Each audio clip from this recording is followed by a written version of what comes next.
Hello, listeners, and welcome to another episode of the Naked Coach Collective podcast. Today, I have the incredible pleasure to be chatting with an amazing woman whom I have known for over 30 years. Her brother's married to my sister. I mean, what luck. She is an accomplished author, an award winning holistic cognitive hypnotherapist, and she works with sensitive professionals to heal from burnout, to improve their boundaries with all of her coaching techniques, which include hypnotherapy and NLP coaching. Her therapy work specializes in healing from trauma and relationship work, self-esteem, and self-love. She is so accomplished that I had to write everything down. But we're going to have a lovely conversation. Zeenat Ahmed-Peto, welcome to the Naked Coach Collective guest catch today. How are you? I'm really well, thank you. Thank you so much for having me. I really appreciate it. It's such a pleasure to have you on. I mean, I know you've had an incredible journey. And so let's start at the basics. To someone who's, for whom your name is new, what do you feel is at the core of what you do? So I think what's at the core of what I do is really working on that sort of self-connection. So, sometimes we're unsure of ourselves. We've got somewhere and we're sort of wondering, there were some bumps in the road, there were some mistakes, there were some problems and issues. And sometimes we had highs and lows, but the core of what I'm really getting to is getting people to fall in love with themselves, to really become their own best friend, to really understand that, you're the person who was there at the beginning, you're the person who will be there at the end. Whoever you meet on your journey, people are going to come and go at different parts in your life, which is natural. But, as long as we're sentient and we're kind of connected in our minds and our bodies, we're sort of on this journey with ourselves. So the sooner we can actually become friends with ourselves and let go of all those criticisms and, all of that sort of stuff, I think it just makes the whole journey much more pleasant. And, I've worked really hard on this myself. And I think I'm finally at the point where, I still criticize myself. Who doesn't, but not in such a deep way that it affects me or hurts me anymore. Yeah. Occasionally I make a throwaway comment out of habit, but then I pick myself up quite quickly and say, oh no, I shouldn't really say that. What I really mean is this, and say something more positive. And I think that's what I really would love all of the people I work with to feel. Yeah, I love that. I Yeah. mean, you expressed that so well. And what really touched me just then was that you're there at the start of the journey and you're there at the end. And Mm. in my 54 years, Mm. I never really thought of it that way. It Mm. just suddenly within a minute you've put my life into perspective. Mm. So that's amazing. Okay, so you will focus on the coaching, but you've done a lot more than coaching. Mm. Yeah. So a lot of our listeners are coaches, aspiring coaches, Yeah. learning, and they're on that journey, and they love to hear what our guests have been through to get Yeah. to the stage. Yeah. So, I know that you've had some challenges, Mm. health, and you've been through few different careers as Mm. well. So, Yeah. how have you got to this point in your coaching world, coaching career? So I will go backwards. So I will just say that now I'm a hypnotherapist. I do NLP coaching and so on. But my first career was in teaching. So I was a teacher for a lot of years, primary school teacher, and I was working really hard. I have this sort of desire to always be as good as I can, work as hard as I can. But I really have a tendency to burn out quite easily and Yeah. give too much and not really look after myself because I'm so focused on the goal and what I have to achieve and that sort of thing.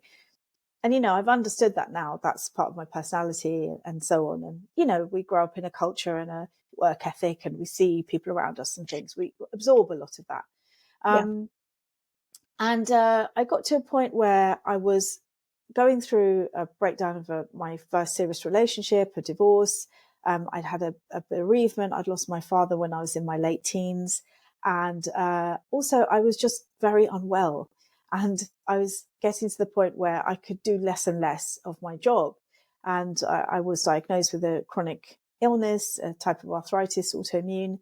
And, that was all like a sort of wake up call. Like, things are not going well here. I had a sort of delayed bereavement. Right. It took me about 10 years to get to that point of the grief, because I think I was on that juggernaut train, just running away with getting things done. And when I stopped, suddenly it hit me that, over 10 years, I haven't really grieved. I've just been rushing through, and now I'm exhausted. So I got to a point of burnout. I didn't recognize it at the time. And I don't know if other people did either, because I don't know if we knew those words then. But it's now, with retrospect, I can see that. So I had a period of time where I was really sort of searching, and it's the first time I had a bit of quiet, actually, like not really doing very much. Yeah. And I actually remember a period of time of about, because it was the summer holidays, 6 weeks or so. I spent about 6 weeks sitting in my garden every day, just staring at the sky, just looking at the trees. Just that I had to self-regulate and sort of ground myself and Hmm. regulate my nervous system, which was all over the place. I was on loads of medication, but it wasn't really helping. I was in a lot of pain. Um, it was really, really tough. And, I had to sort of assess this relationship which had ended and my part in it, and whether it was okay or not okay. And there was a lot of soul searching. And eventually I went back to work, after the summer holidays, and I started to realize that I didn't really want to be in that environment anymore. And there was some more things I wanted to do with my life, but I didn't know what they were yet. So it was a big period of discovery. I had some therapy, I had some counseling, to help me get through all those challenges and get my health back on track. And during that time, I realized that, wow, I didn't ever really realize this was a job. I Right. didn't really know there were life coaches or coaches, or I didn't think therapy was for people like me. I thought you had to be, in America, or Yes. you had to have like a severe mental illness. I didn't realize that someone who was feeling a bit lost and their identity was a bit kind of mixed up and they weren't sure who they were anymore. I didn't know it was for people like that. So that opened a door in my mind, like, oh wow, that would be a fascinating area to look into. And I guess that was how it started my journey. Yeah, No, no, I was just going to ask you to expand a little bit on yeah, that point of that connection from where I'm thinking that sitting in the garden in the summer holidays, that was a healing process for you. yeah. Was it conscious? Was it unconscious? Was it just something you just felt that you had to do because of how your Mm, body was feeling as well as your yeah. life? I think it was completely unconscious. Right. And with hypnosis and hypnotherapy, we work very much with the unconscious mind, but because it's cognitive, it's also the conscious mind as well. Yeah. So there was a combination of things. There was that, anyone who's worked in schools or in the education system, you work in terms and you wait till the holidays, and you would always like get through the term to a half term and then collapse and get sick. And that's basically what happened. I just managed to get to the end of July or whatever it was, and then I could relax. And I think for the first time, I allowed myself to fully do that. And because I'd had these big challenges, people kind of left me to it. I said, I know you're there, but I just need a bit of time on my own. So I had that time for the first time. And when I sort of emerged from that, I realized that was a massive tool, a healing tool. And I started to understand that I had to pace myself better, Yeah. particularly when you have an autoimmune disorder. You need to, you might have a big event going on one day and you have to get yourself all worked up and ready for that. And then you need to give yourself a couple of days or a little while to recover, Yeah. without booking lots of more things in. So that becomes part of the cycle when you're self-employed, really managing your time better. So talking about the self-employed, you Mm. thank you for that. That was Mm. a good insight. You started to discover that you said that coaching wasn't even in your radar, and you thought therapy Yeah, was for people, and coaching is not therapy in the standard sense. yeah, It's yeah, conversations, yeah, but you also talked about hypnotherapy. Did you receive do we say receive hypnotherapy, or yeah, yeah. you? You can say that. Yeah. Did you do hypnotherapy? Yeah. Yeah. So I didn't. I had some traditional counselling, Right. And I had some counselling on the NHS from Hmm. my GP. I had some counselling from Relate, the sort of relationship people. And I didn't feel that it got me to a point. It got me to the point where when I was just ranting and I had to get things off my chest, it was great to have someone who was compassionate and listened and gave me that space to Yeah. just, and I didn't feel guilty about ranting on and moaning and complaining. But then when I got to the point where I was spent, I'd said everything, and now I wanted someone to ask me questions and to make me think in a different way. And that's what I didn't quite find. Yeah. So then I was seeking a coach, but I didn't know what that was called, you Right. Okay. know. And when I had some coaching, I then realized that, wow, there's so much more to this. There's so many more dimensions to this. And one of those coaches suggested hypnotherapy. And again, I had the preconceptions about hypnotherapy, that they're going to swing a watch and I'm going to be out of it and I won't know what happened and they'll just kind of do something to me and I'll wake up and it'll be perfect. But, again, it's a conversation, it's a relationship, actually. The therapeutic relationship is critical Hmm. in that, in any of these kinds of work, so yes, I when I started training in NLP, that's when I found out more about hypnotherapy and hypnosis, and I started coaching with NLP only. I Yes. just called myself an NLP coach, Hmm. and I was just doing kind of very. It sounds quite simplistic, but actually, it's quite a lot more involved, as you know, how as the coaching relationship is quite deep. And then I felt that people didn't really know what I was selling. They didn't understand the terms NLP. And when I explained it, it just sounded very clunky. And, the words are from the 1970s. They Yeah. had to label it, and that stuck for all these years. Um, but people did have some understanding of hypnosis, particularly for things like smoking and addictions and things like that, and phobias. And so that's when I went into the diploma to do the hypnotherapy. Fantastic. Okay, so it was an evolving, Mm, which I think, especially our coach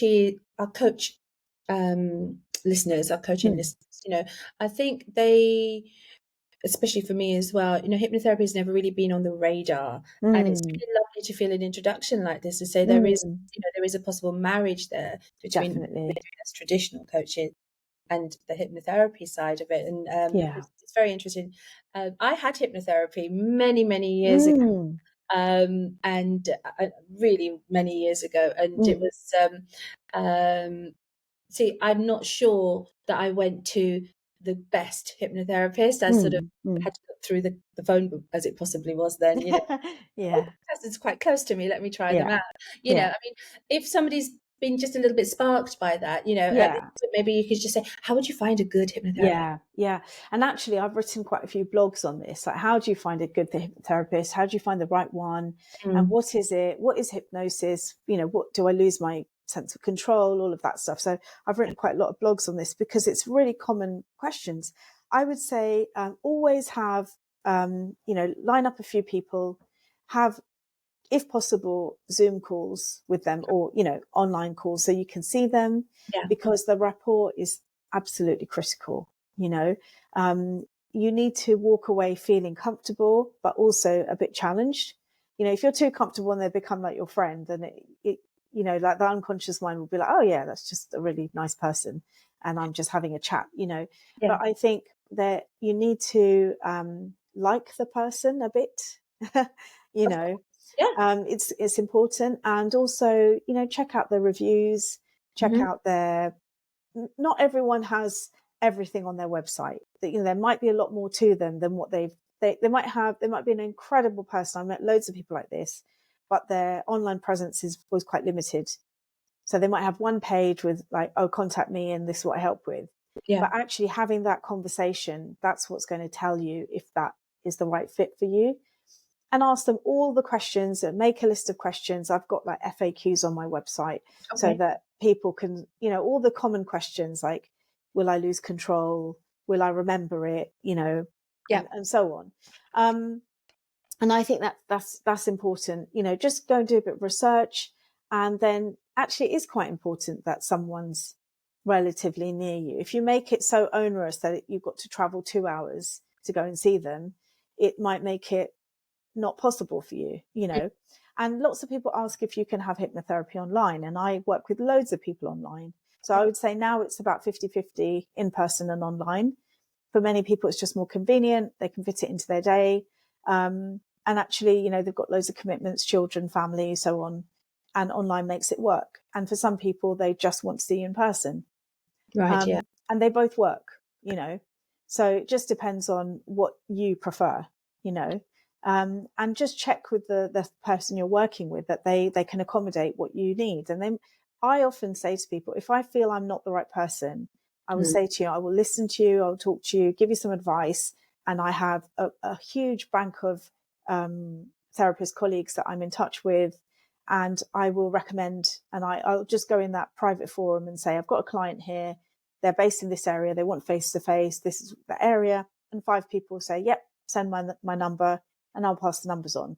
So, people do that for me, I do that for them. And if I'm not the right one, I'll tell them. And hopefully most people have that sensibility to pass that client on to somebody else.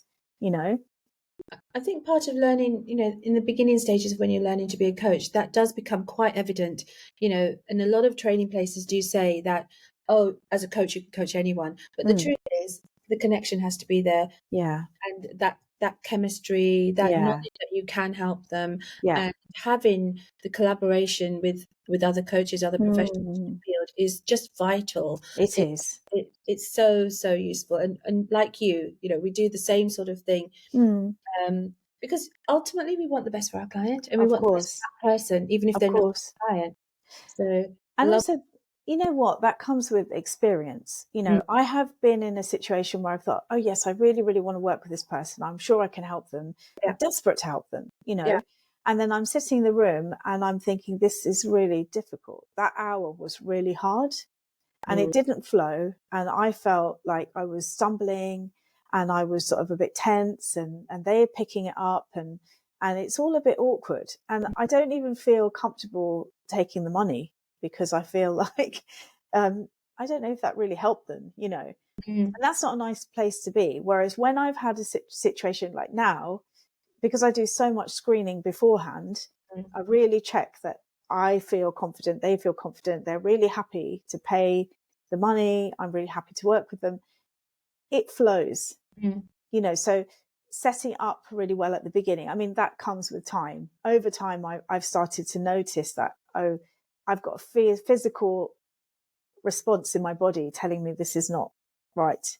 Or I've got a physical feeling in my body telling me, yes, yes, yes, yes. And that's how I know, That, you I know. mean, absolutely, that is amazing to have that response that your whole body is telling you yes or Yeah. no. I love that. Yeah. I'll be working towards that. Yeah. And I do know what you mean, because sometimes I sit there and I'm having a conversation with somebody, and I sort of feel I'm not connected. But Yeah. that's happened to me a little while ago, where I had Yeah. a session and I felt that I wasn't connected. But after the session, Mm. they came back and said that they actually really valued what we talked about. Mm. So Mm. it's and went on to do further Mm. bookings. So I kind Yeah. of think it's potentially you have to feel positive about it as well. Definitely. Everybody comes at a conversation with a different viewpoint. So you never know, do You you? never know. And also, I think you can sometimes get very in your head and Yeah. get very self-critical and really questioning everything you're saying. But, this is what I try and say with the clients I'm working with. When, sometimes people say things like, I'm really struggling at work because I need to give presentations, or I have to stand up it might be in a small group, but I have to present something and I feel I can just hear my voice and it sounds silly and I don't sound like I'm very articulate. But the way it's received, they're saying, wow, that was a great presentation. I really understand that now. I didn't really know what that was, but now I understand. And once they get the feedback, they sort of realize that, oh, it's just me Yeah. criticizing myself and getting in my own way. Yeah. So sometimes I say, like, imagine you're there and then just move yourself out of the way and then step into that spot. Like, you're not helping me. Just move over there. And now I'm going to step into that spot. And then I've got out of my own way, like do some physical things where you're, just with your hands, or, imagining you're pushing something out of the way. Yeah. Not that you're negating it. You're just saying you're not helpful right now, but I will listen to you later, So there's just some simple little mind tweaks you can do. And that's what a lot of hypnotherapy is about. It's a lot of visualization. Once you know those techniques, it can really help you in the next situation. So a lot of the work is very generative. It won't just be specific to this conversation with this particular relationship, but actually applies to most of my relationships, because it's something about how I'm changing that dynamic with myself. I really love that physical aspect of moving yourself out of the way, and I'm definitely going to take that on board. You think it's a little bit like you're stepping into the person that you were meant to be, that's actually clambering to get out, but you're there. Oh, what about this? What are they going to say? Seeing what are they, and just shift all that away. Yeah. It's just brilliant. I love that. And also, you could even do it on paper, just write down all the objections that are coming up in your mind. And, let them out, because they want to be heard. They want to be spoken. Yeah. And then once you've read them all out and you've gone, right, yeah, fair enough. Okay, I can see that. Okay, logically. And you say, right, now that piece of paper has done its job. Now I'm going to rip it up and throw it in the bin. And you might have to do this lots of times. But, for some people, just doing it once will be enough. It's like emptying your mind of the objections or the criticisms. That can be really powerful. Well, I know that you mean that in you do that a lot, because I'm going to change the format of how we were going to do this, because that leads me so beautifully onto your book. Oh, thank you. So Zeenat has written this amazing book, and let me tell you a story about this listener. She's it's come out this year, and you may know that we started our Naked Coach Collective podcast in April, and I asked Zeenat to join us as one of our launch guests, and she, bless her, was busy promoting this book. So we've waited to get her on, and that's beautiful. But this is the book, and what you've just said resonated with me, because one of the pieces that I've highlighted in here is, let me find it. I'm very sorry I turned the pages of your book. If that's okay. It's supposed to be, it's a workbook. You're meant to use it. Go for it. So let me find it, because there's a few about this letting go. Yeah. So just as you can give us an outline of the book in a moment, I think, because this is so apt. There's a section in here about, just letting go. And there was a piece about sort of writing down your limiting beliefs about what's holding you back, writing it down on paper in ink, that when you and putting it in a bowl and letting the ink release into the water and pouring it away. Yes. I just thought that the act of doing that would be so therapeutic. Absolutely. And I think it's on chapter 3, I think. Yeah. And you can also do it where I'm always really careful about this. I don't want anyone to burn themselves or burn the house down or anything. Yeah. But if you've got an outside space and you've got enough space, do it safely. You can also burn it, so you can write down all the things you want to let go of, all the things that are swirling around your head that are holding you back, and all the sorts of voices and the criticisms and all the negative things that you don't want anymore, that aren't useful. Write them all down, as many pages as you like, and then go outside, maybe in the evening, at dusk or something, and just burn them and just release them into the atmosphere. I think it's a very symbolic kind of act. See, that's what I think a lot of people will have heard about, the burning of it, the writing to fall out with or whatever, but or burying it. But I just love the fact that the water is rising up out of, and then dispersing into the water, and then you're pouring it away. It's just exactly. That's it. So I think with that, make sure you've got a sort of inky pen, where, like a fountain pen or a felt tip or something, so that the water will lift off. lift off the ink, and you just leave it in there for about an hour or so. I would rip it up first and then let the pieces just sink, and you'll see the ink rising up. It's very symbolic. Definitely, I would recommend that. Me too. I'm going to do it. I mean, Yeah. I just I just think it's so powerful. So okay, so we've jumped a bit Mm. and started talking about your amazing book, which I Mm. love.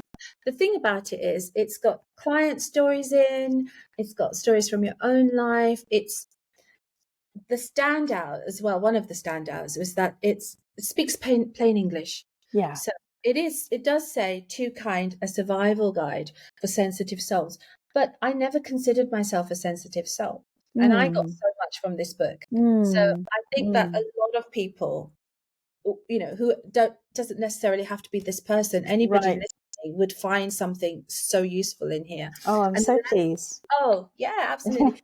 And it's plain English. Yeah. It's coach speak. It's not No. therapist speak. It's not any of that. It's plain English. Yeah.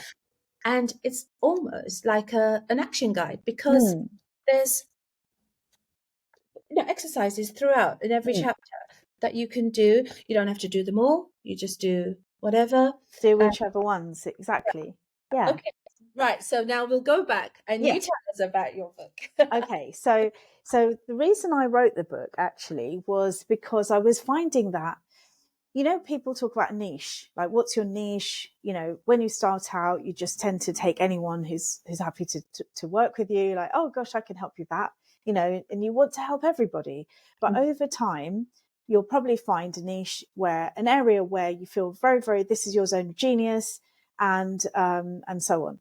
With me, what was happening is that lots of people with similar traits were finding me. Now, there mm, must be something to do with my energy, what I'm putting out there, what I'm writing about, what I'm talking about. And those people are finding their way to me. And so now, when people find me independently, it's often like I go, wow, that's my ideal client. That's who I'm trying to speak to. So I know that all my social media and all that is working because I'm giving off the right vibe. So I'm yeah. attracting the right people. If I get a random cold call, someone just found me online and they haven't done any research, they might not be the right person. And Mm, I would redirect them and go, oh, have you looked at my website? And I'll send you some links so they can go, oh, actually, this is not the right person for me. So the people who were coming were sensitive, not always, but quite often, mm, quite a lot of men, actually. I work with probably half and half men and women, but I'm seeing more and more professional men, midlife. They're often working quite high up in their jobs. They might be self-employed or they might be employed in companies. yeah. They often have a family, lots of responsibilities, older parents, parents who are aging, who need a lot of support, children who are at university, people who need their time, their energy. They're having to lay off people at work. They're having to, they're working with people who are having challenges in their lives, Yeah. and they're the kind of boss who cares about those people. So they're taking on an awful lot, and they're sort of at their prime age of, when things start going wrong, they start Mm, getting the health issues. They're not as fit as they used to be. They're not as strong as they used to be. And also we know that this is the age group who often resort to suicide and horrible things like that. So they're really in need. And those people were coming, and I started to notice this pattern. A lot of them also have chronic illnesses, like things which are just going on in their immune system, but they're often ignoring it because we know men don't usually come forward and ask for help until it's a bit too late. yeah. Sometimes, not always. Sometimes these people had people pleasing tendencies, always trying to do their best, always trying to make everyone happy, putting themselves last. So that is how the idea for the book was born. And so I looked at the clients who fit that profile, and I drew upon their stories and their experiences. Obviously, I changed all the names and changed sometimes the gender or, details and things to protect their identities. But that each of the clients who I reference, their stories are there to illustrate a point of where they were, how they became, how they changed, sometimes what we did to help them change, and so on. And there isn't an awful lot about me, but there's a little bit of context, Mm, so that people know, a little bit about me, but that's not the main thrust of the book. Most of it is about the clients and what they were going through. Mm. And then with each topic, there's sometimes one, sometimes two or three exercises which you can build upon. And, it really, I could have switched around the exercises, but I just chose the one that was most apt for that chapter. Yeah. And what that means is, it's something practical. You don't have to read it in order. It's probably best if you read it in order, but if you just pick out the chapters that are useful to you, that can be useful too. And it's available on Kindle and as a paperback. And I'm hoping to do the Audible version next year. So fingers crossed for that. But the other thing I was going to say is that I have a book club. So I've invited people who read the book, enjoyed the book, to come along and join me once a month. So it's me and a small group of people at the moment. And it's like a sort of membership group. It's we just talk about the chapter, some of the different exercises, and I often throw in new exercises as well. So some of them have read it from cover to cover. And it might be that particular exercise and there might be tweaks. And they just get lots from it. They just enjoy being part of that community. It's not recorded. So it's all what happens in this room stays in this room. They're building a little friendship, and new people drop in now and again. You can do a one-off or you can stay for the whole 12 months. It's up to you. So that's something I've done to bring the book to life. So it's called the Two Kind Book Club. And it's like a little mini therapy group. And I absolutely love it.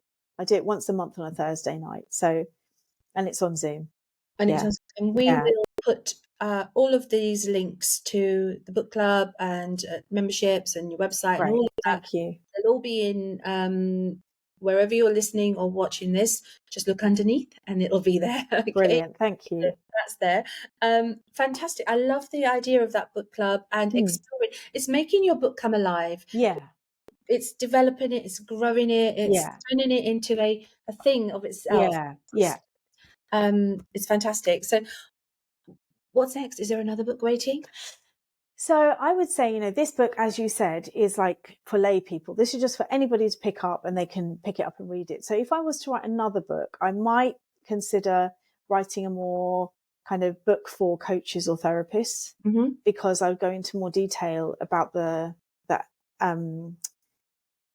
exercises, how you do them, the ecology of it, how do you make sure, what would you do before, what would you do after, where might you go with the client, that kind of stuff. It might be more of a guide for actual practitioners, potentially, or I might go a bit deeper into what makes this character type.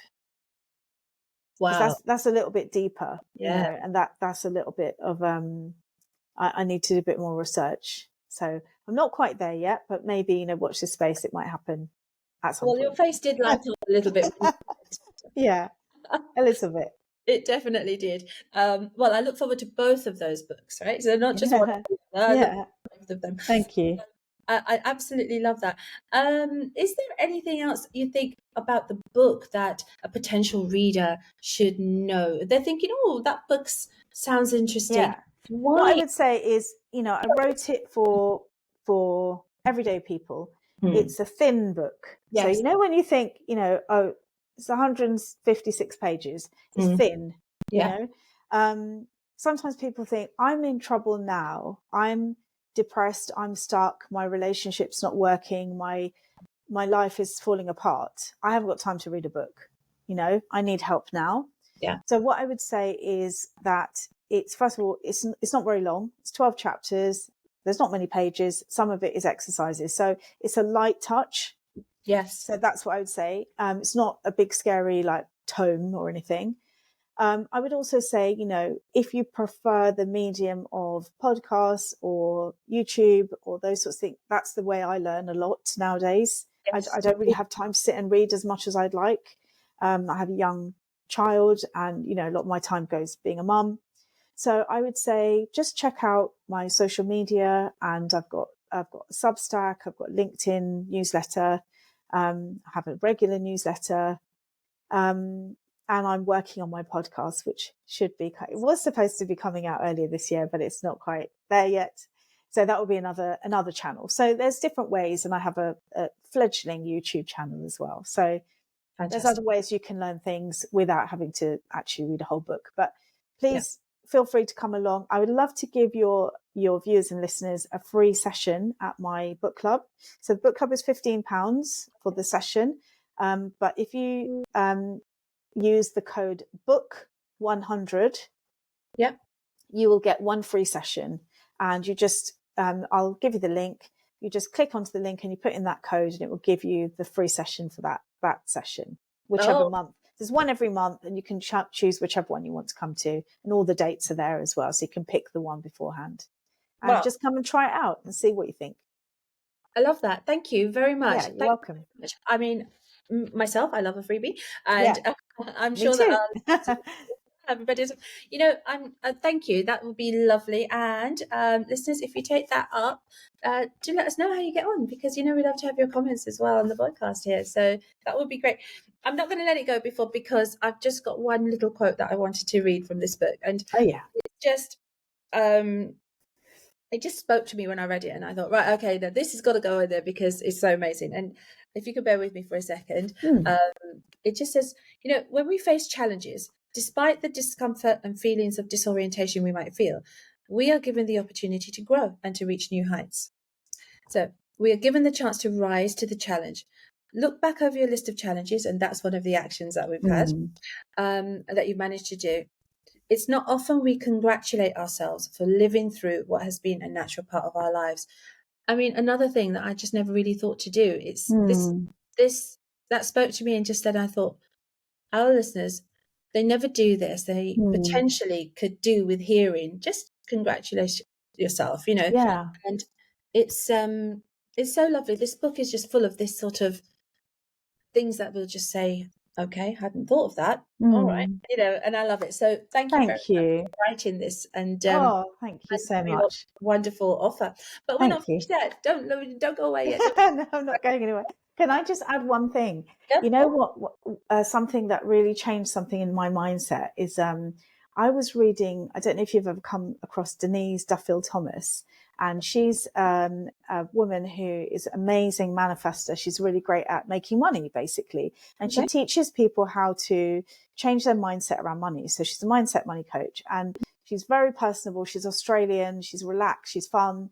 And I probably listened to her latest book. The name's gone out of my head, but I'll tell you what it is when it comes to me.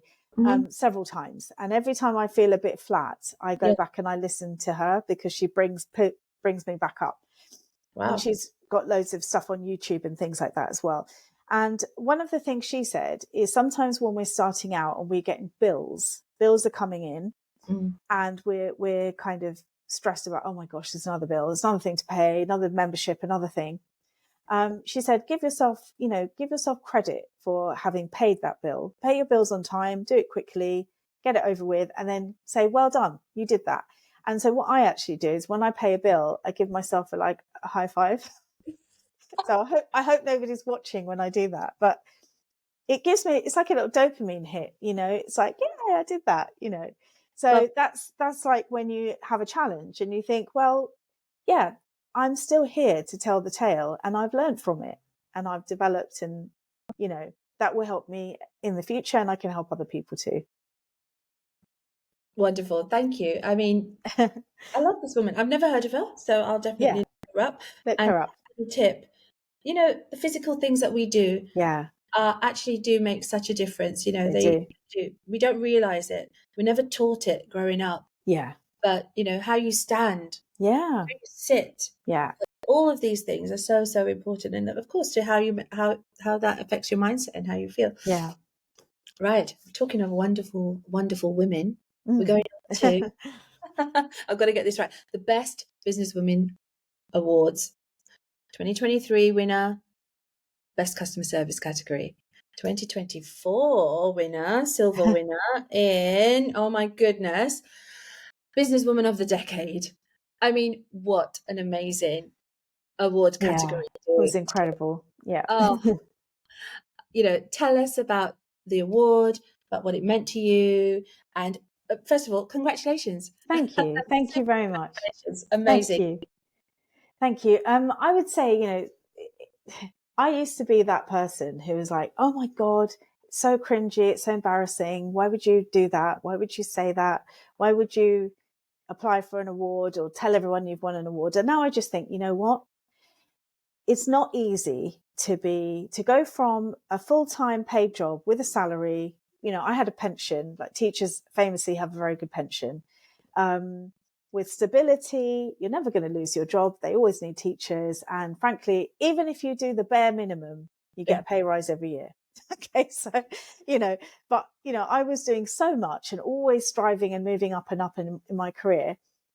And to leave that behind and say, you know what, I'm going to be self-employed. I don't know where I'm going to get my next paycheck from. I definitely won't have a pension, and I have to work really hard to tell people who I am so that they can come and find me and spend money with me. And I have to make that sustainable. So that is a massive, massive, big thing. And, we're in the service industry. If you have products, obviously you can sell lots of products for a low price or a few products for a high price. In the service industry, we have to be quite agile. We have to think about what the market needs, what our clients need, and how we can add strings to our bow. So having a book club, having a membership, having an online course, all this kind of stuff is how we make ourselves more robust, So there's a big business aspect to this. So one of the things they want to know is your business profitable, or is it just a very expensive hobby? And, we've all been there. And at some points I thought, I'm just doing this because I love it, but it's not really paying my bills. Mm-hmm. So at one point I had to make a mindset shift, because for a while I was teaching 2 days a week, 3 days a week, tutoring on the side to manage my finances. And about 4 years ago, it was in 2019, 5 years ago, I went full time. But I have been doing this now 11 years. Yeah. And it took those first 6 years when my son was very young for me to get the confidence to go full time, because I always felt I needed a safety net, because I needed that extra cash coming in. So that's from the business perspective. At the end of the day, we're trying to live and make money, and this is how we sustain our lifestyle and pay our bills, basically. So it needs to make sense. So when I was looking at the awards, the first one I applied for 2 last year, and one was the customer service, which for us, it's so important, because that's everything, really. Customer service is everything in every business, but particularly when your business is your relationships. So to win that one, win a gold for that one, that was amazing. Because first of all, you have to fill in an application form, which is really hard. It's like applying for a job. They want to see, sometimes they want to see your finances. They want to see what you're spending, where you're spending your money, what you're investing in, what your plans are for next year. Yeah. Even if you're not making a lot, they want to know you're making some money, Yeah. Especially when you're at the beginning, that's quite tough. But also, how do you treat your customers? How do you retain your customers? How do you maintain the relationship? How do you answer questions and all of that? They look at your reviews and any testimonials that you provide or anything that's public. And they will do a lot of research and check you out online, and you will be independently judged. So that's why I chose this particular company, because there are millions of awards. Yes. And some of them are a bit more like a vote for me type of award, where people say, oh, I'm up for this award, please vote for me. And it's a bit of a popularity sort of thing. And I think that's probably not what I was looking for. I was looking for independently judged, rigorous kind of feedback. And they do give you feedback as well. And that's another reason I did it, because I don't have an appraisal. I don't have a boss. I'm my boss. My clients say it's all great. That's brilliant. But I'm always questioning, like, is it really okay? Or could it be better? But they are independent, and they've given you that feedback. So, and then you look around at the other people in your category and you go, I can't believe I'm in a lineup with those people. Love it. And the thing about it is, it's a marketing tool. So the first thing to do is, when you're up for the award, you're a finalist, they'll send you a graphic, put it on LinkedIn, put it on Instagram, put it on wherever you hang out, put it on your website, write a blog about it, and just say why you've applied for this and why it's important to you. And just like I've explained how it is for me. And then, when you get through and you win or you don't win or whatever happens, even if you don't win, write about that, because you are inspiring other people to do the same. And that's why this year I thought, well, customer service to me was the pinnacle. And Yeah. because these awards were in their 10th year, they had a Businesswoman of the Decade category. And I Yeah. thought, I'll have to just go for the big one. And honestly, the list of women in that category was just phenomenal. And I was standing on a stage with them going, I can't believe it that I'm standing next to you. And I won a silver. And Yeah. that was massive. You know, the gold winner was so inspiring and so on. So you connect with everyone on LinkedIn, you get loads of people commenting, and you get known because your content gets shown to all their followers. So, Mm. this is ultimately, it's something for you. It's something to put on to show your credibility. And it's something that will inspire other people and connect you with more and more and more amazing people. And I that love can it. only be a good thing. Absolutely. I mean, it's just so inspiring for me, because like I said, I've known you for so long and seen your amazing development and growth, and to see you get recognized for this, and Yeah. the independentness of it by people who are experts in their field, who really know what they're looking for, Mm. is such a good credibility stamp, isn't it? I love it. Mm. Yeah. Oh, so congratulations again. Thank you so much. Again. Thank you. But I Love it. really, really say to people, put it in your, even if you're new at this, put Mm. it in your 5-year plan. Just think forward. In this amount of time, where would I like to be? What strings would I like to add to my bow? Yeah. And if you're established, then go for it. Just go out there and see what the people you admire, who are they getting their awards from? Go and Mhm. have a look at them, look at their website and everything. If you get a funny feeling, walk away. And I would also say avoid the ones where they contact you out of the blue and say, you're going to win an award. Now, then they give you a bill for how much you have to pay for it. So, you know, Yeah. I would question those. Do you use your judgment? Absolutely. I mean, there's a lot of that sort of thing out there, isn't there? I mean, I was approached recently to participate in writing a book, Mm. and and then they want X thousand pounds from you at the end. And Mm. I think, you do have to be really careful who you Yeah, choose to yeah, align yourself with, and what definitely. agencies you choose to align yourself with. Mm. So that's really, really great advice. Thank you. And congratulations again. I Thank just you. so thrilled for you. Thank you. Do you know what? We're doing well, but we do have a little bit more we want to squeeze in. You have other things you do as well. You Mm. write books, you coach people, you have book club, you do, Mm. you've got so much going on, you're winning awards, but I know you do other things as well. You've got Mm. networking group, you mentor small business owners. So just tell us a little bit about some of the other things you do as well. Sure. So a few years ago, when it was COVID, I started networking. I hadn't really done a lot of networking before then.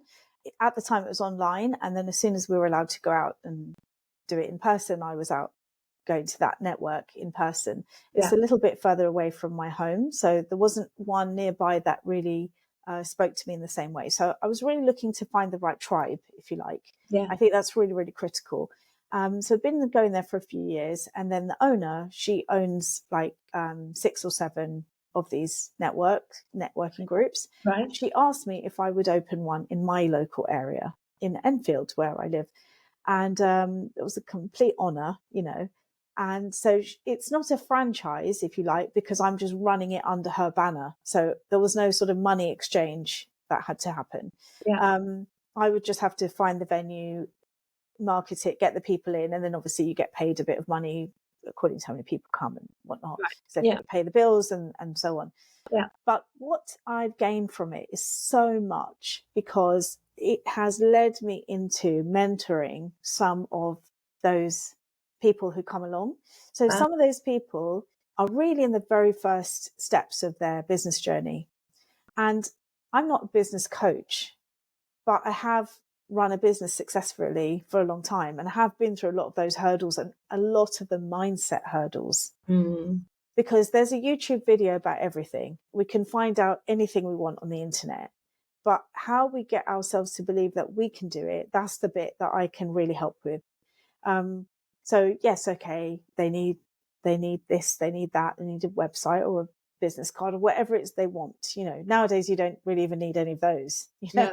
a social channel or whatever it is, whichever thing you think you need. But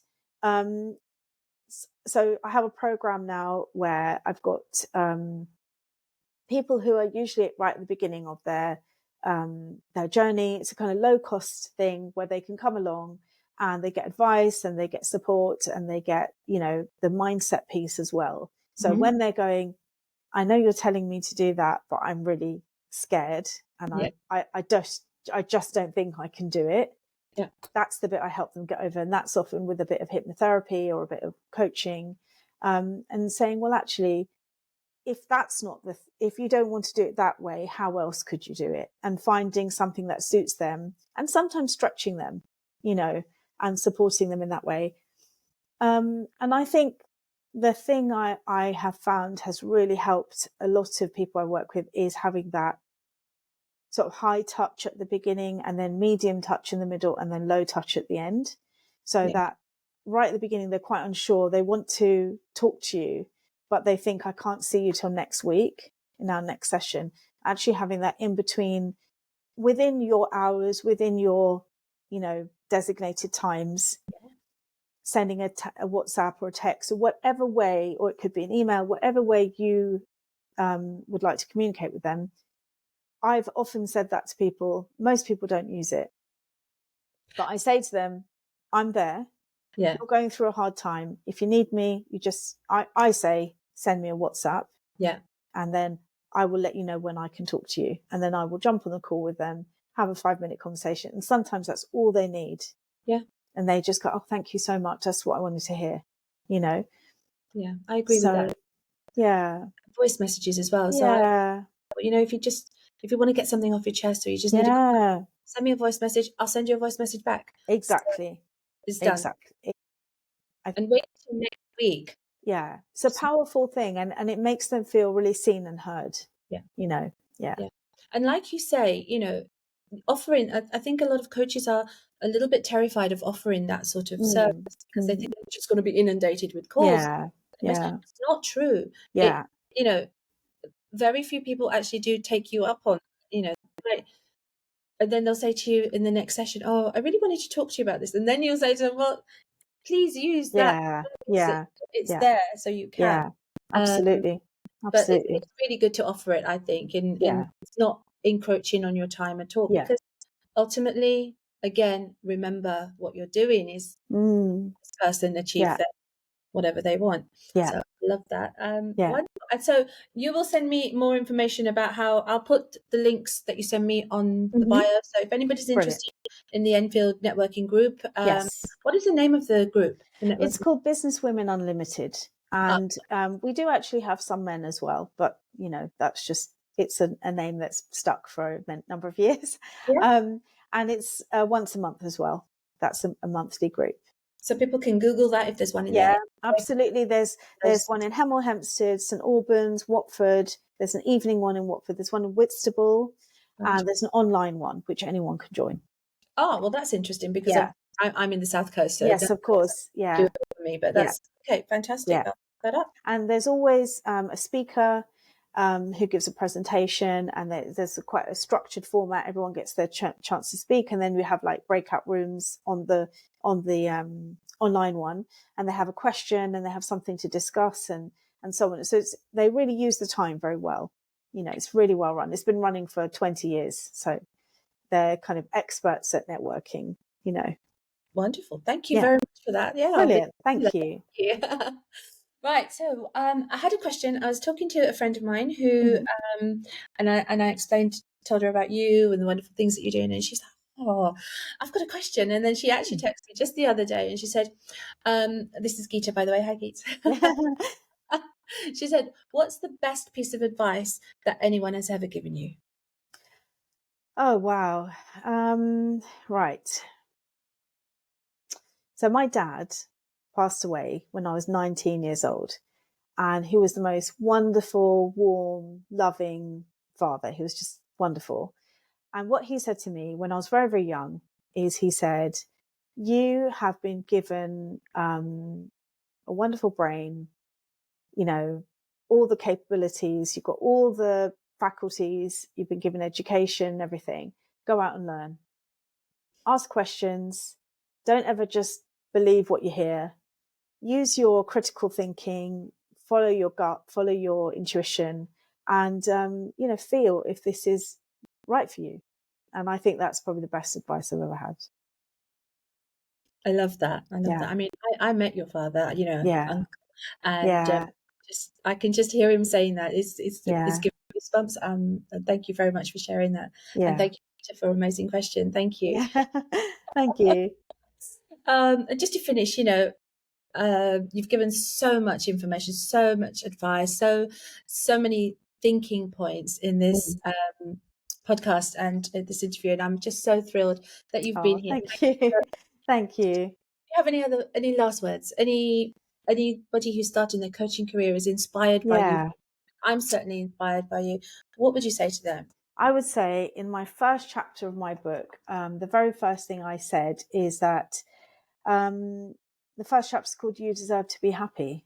Mm, And I really think that there's a lot of people don't realize that, they deserve to be happy. And we're living in a space where, most of our basic needs are taken care of. We're not living in a war zone. We're not living in a terrible regime, thankfully. The people who are watching and listening to this are most likely they've got their basics covered, right? mm, So they're now looking at their higher order thinking. They're kind of next, in the Maslow's hierarchy, they're going up to their self-actualization part. So if you've got all of those things covered, and okay, we all have worries about money and stability and things like that, health and so on. The next thing is to say, well, I've got this one life. What am I going to do with it? How am I going to make it as fulfilling, as enjoyable as possible for myself, doing good things, being good to other people, spreading, positivity and being kind and so on. And how will I actually fulfill myself? What is it that's going to fulfill me? And really tapping into that. And, it's not really for anyone else to do that for you. Only you can do that for you. And that's, I guess, our life's journey. And whether that includes some spirituality or whatever it is for you, just kind of working that out and making that your mission yeah. to do everything you can to align and become like whole. That's what I'd say. I just love that. It almost brings us full circle. Yeah. It almost does. Oh, wonderful. Zeenat, it's been such a pleasure talking to you Thank you. this morning. Yeah. And this, if anything that Zeenat said has spoken to you as well, remember the links are below. Zeenatahmedpeto.com, I'm thinking, is that Yeah. right? Yeah. For your website. Yeah. And you definitely keep in touch and keep an Yeah. eye on this lady, guys. She's incredible. I love her to pieces. Thank you so Thank much. you. Thank Oh, you. wonderful. Thank God you. bless. Thank Thank you. you. Speak to you soon. Well, absolutely. Bye bye now. Bye.